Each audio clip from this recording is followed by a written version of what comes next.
Si mañana desapareciera la voz masculina del debate público, ¿realmente alguien lo va a notar? Esa es la pregunta incómoda, porque llevamos décadas hablando de igualdad, décadas hablando de justicia, décadas hablando de equilibrio. Pero hay algo que nadie está diciendo con claridad. En nombre del equilibrio, el tablero empezó a inclinarse. Y muchos hombres lo sienten, pero no lo dicen, porque decirlo tiene un costo altísimo. Hoy, un hombre que cuestiona ciertas dinámicas sociales es automáticamente sospechoso. Si habla de divorcio, es insensible. Si habla de custodia, es controlador. Si habla de denuncias falsas, es que está minimizando la violencia. Y si habla de perspectiva de género, es retrógrado. No importa cómo lo digas, el solo hecho de cuestionar te coloca en el banquillo. Y eso genera algo muy peligroso. Silencio masculino. No el silencio noble, el silencio forzado, el silencio del hombre que entiende que su versión no va a ser escuchada. Y cuando una sociedad empieza a invalidar sistemáticamente una voz, no crea justicia, crea resentimiento. Y no porque el hombre quiere estar por encima, sino porque empieza a sentir que ya no está al mismo nivel. Y aquí es donde la conversación se pone seria. El empoderamiento femenino nació con una premisa clara: igualdad. No superioridad, mis hermanos, no inmunidad moral, no privilegio incuestionable. Igualdad. Eso es lo que comenzó a pelearse. Pero cuando una estructura empieza a blindar a un grupo frente al escrutinio y a descalificar automáticamente al otro, eso deja de ser equilibrio y se convierte en asimetría. Y el hombre adulto lo siente, especialmente en un lugar muy específico: la familia. Te voy a contar algo real. Carlos, 38 años, divorcio complicado. Carlos no fue violento, no fue infiel, no fue ausente. Pero la narrativa ya estaba escrita antes de que abriera la boca. Ella es la víctima, ella es la vulnerable, ella es la que necesita protección. Y Carlos salió de su casa, como muchos hombres. Carlos empezó de cero, como muchos hombres. Carlos pelea por ver a sus hijos. Carlos paga y Carlos calla. Y cuando intenta explicar su versión, le dicen que no se victimice. Ese es el punto que incomoda. El hombre puede perder casa, rutina, estabilidad emocional, cercanía con sus hijos, y aún así se espera que mantenga compostura, que sea fuerte, que sea proveedor, que sea correcto, que no se queje. Porque si se queja, pierde autoridad moral. Y mientras tanto, la narrativa pública ya decidió quién merece empatía. Esto no es negar que existan mujeres maltratadas, existen, y ante todo deben ser protegidas. Esto es preguntar algo distinto. ¿En qué momento la protección se volvió presunción automática?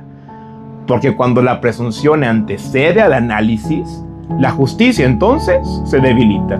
Y cuando la justicia se debilita, la confianza masculina en el sistema se va erosionando. Y un hombre que pierde confianza en el sistema se aparta, se aleja, se repliega, se vuelve desconfiado, se vuelve distante, se compromete menos, se casa menos, se expone menos. ¿Te suena? No por odio, por instinto de supervivencia. Y aquí viene la parte que también es regaño para nosotros los hombres, porque las mujeres marchan, las mujeres se organizan, hablan, escriben, presionan, se agrupan, crean canciones, crean himnos, coreografías, se respaldan. ¿Y los hombres? Compiten entre sí, se burlan del que habla, desacreditan al que se atreve y ridiculizan al que expresa dolor. Hermanos, nos marginamos entre nosotros. Esa es otra verdad que nadie quiere escuchar. No todo viene de afuera. Mucho viene de nuestra incapacidad de articular lo que realmente sentimos sin tener vergüenza. Pero eso no quita el hecho central. La voz masculina hoy está condicionada. Y te explico por qué. Cuando un grupo empieza a sentir que solo puede hablar si pide permiso, algo estructural está ocurriendo, ¿eh? Y no se trata de volver al pasado, no se trata de quitar derechos, no se trata de dominar. Se trata de algo mucho más simple: equilibrio real. Porque si la igualdad se convierte en competencia de poder, nadie gana. Y cuando una agenda pública, social y legal empieza a consolidarse mayoritariamente en favor de un lado, el otro lado, mis hermanos, desaparece, se endurece. Y ese endurecimiento tiene consecuencias drásticas. ¿En dónde? En relaciones, en compromiso, en natalidad, en familia y principalmente en propósito. Porque un hombre que siente que el sistema puede volverse en su contra con mucha facilidad, ese hombre se vuelve estratégico. Y un hombre estratégico, mis amigas, no es romántico, es cauteloso. Y cuando la cautela reemplaza al compromiso, la sociedad inevitablemente cambia, no de golpe, pero sí lentamente, silenciosamente. Esto es lo que está ocurriendo. Esto es lo que realmente está sucediendo en un mundo en donde la versión masculina muchas veces ya no importa. Hay algo que está pasando y casi nadie lo quiere nombrar. El hombre no solo está siendo cuestionado, está siendo prejuzgado. Y eso cambia absolutamente todo el tablero, porque una cosa es que te evalúen por lo que hiciste y otra muy distinta es que te evalúen por lo que tú eres. Hoy, en muchos espacios, ser hombre ya te coloca bajo sospecha preventiva. Y ojo, no por tus actos, por tu categoría. Y eso, aunque incomode decirlo, se siente. Se siente en un divorcio donde la presunción social ya eligió bando antes de escuchar versiones. Se siente en una acusación pública donde la lágrima tiene más peso que el argumento. Se siente en un podcast donde una voz entrecortada genera empatía automática, mientras la voz firme masculina se interpreta como frialdad. Y ahí ocurre algo brutal. La emoción femenina valida. La racionalidad masculina genera sospecha. Y cuando eso se vuelve patrón, la balanza se va inclinando. No hacia la justicia, mis hermanos, hacia la narrativa. Y hablemos claro. La perspectiva de género nació para corregir desigualdades históricas. Pero cuando una herramienta se convierte en lente único, deja de analizar y empieza a confirmar. Si el hombre denuncia, es estrategia. Si la mujer denuncia, es valentía. Si el hombre llora, manipula. Si la mujer llora, sufre. Si el hombre alza la voz, intimida. Y si la mujer alza la voz, empodera. Y cuando los significados cambian según quién habla, eso, mis hermanos, no es igualdad. Es asimetría simbólica. Y lo más peligroso no es que exista, es que cuestionarla tenga un castigo social. Porque hoy el hombre que intenta abrir ese debate es rápidamente etiquetado. ¿De qué manera? Machista, resentido, inseguro, temeroso del progreso, misógino. Y entonces muchos hombres deciden algo: callar. ¿Te suena, hermano? Pero el silencio no es paz, es acumulación constante. Y cuando el silencio se acumula durante muchísimos años, se convierte en una ruptura. Te invito, mira las cifras de matrimonio, mira las cifras de natalidad, mira el número de hombres que deciden ya no formalizar. Y eso no es casualidad, es percepción de riesgo. Porque si el sistema legal y social percibe que inclinarse hacia una narrativa predeterminada, pues el hombre va a empezar a calcular. Y cuando el amor entra en cálculo, entonces algo ya se rompió. Y ahora vamos a hablar de algo todavía más incómodo: la presunción cultural automática. Ese fenómeno donde ante un conflicto ya existe una historia prefabricada, donde antes de escuchar los hechos ya hay un villano asignado, donde la conversación pública no empieza en ¿qué pasó?, sino en ya sabemos qué pasó. Y cuando eso ocurre, mis hermanos, la defensa se vuelve cuesta arriba. Porque no solo estás enfrentando una versión, estás enfrentando una narrativa colectiva. Y eso crea un escenario muy delicado, donde el hombre no solo debe ser correcto, sino también debe ser impecable. Porque el margen de error se reduce bastante, y cuando el margen de error se reduce solo para un lado, la relación deja de ser un encuentro y se vuelve un terreno minado. Y aquí es donde muchos hombres empiezan a sentirse desprotegidos, no poderosos, desprotegidos.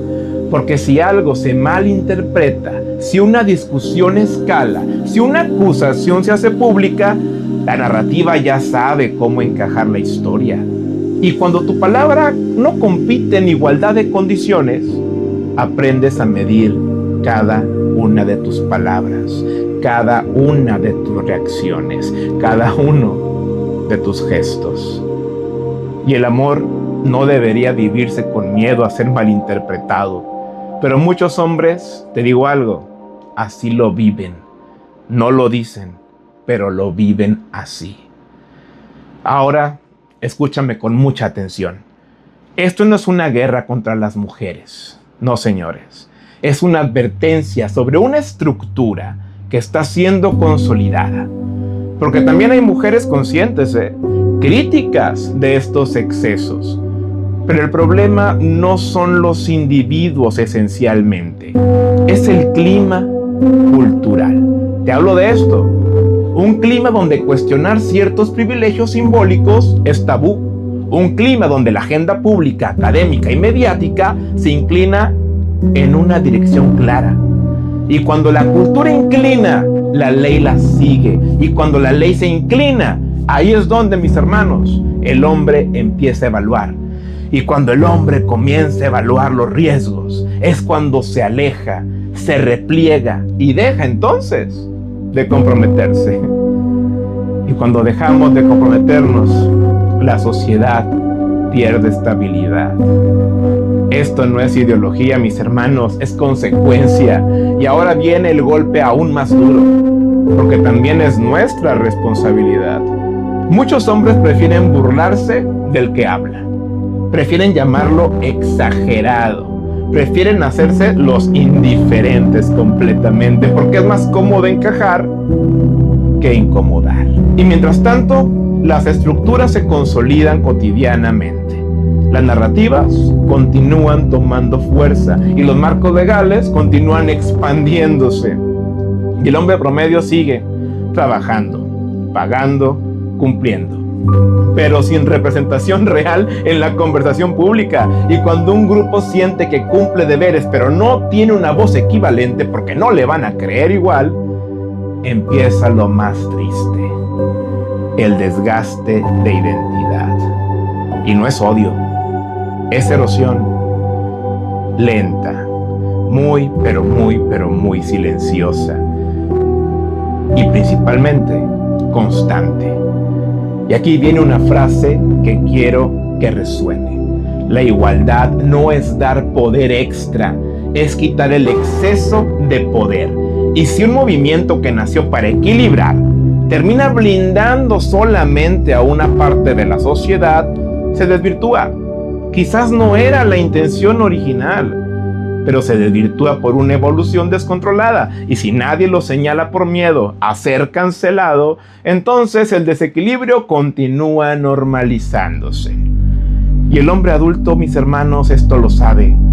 Lo siente cuando firma un acuerdo prenupcial, como si fuera una desconfianza anticipada. Lo siente cuando en una discusión pública su versión es interrumpida por sospecha. Lo siente cuando su dolor se minimiza con un "ustedes siempre han tenido privilegios", como si el privilegio abstracto anulara el sufrimiento concreto, como si ser hombre automáticamente cancelara la posibilidad de ser vulnerable. Y eso es lo que empieza a quebrar algo profundo. Cuando una sociedad le dice a un grupo específico, en este caso a los hombres, tu dolor no cuenta igual, ese grupo no desaparece, se transforma. Y esa transformación puede ser fría, puede ser distante, puede ser cínica.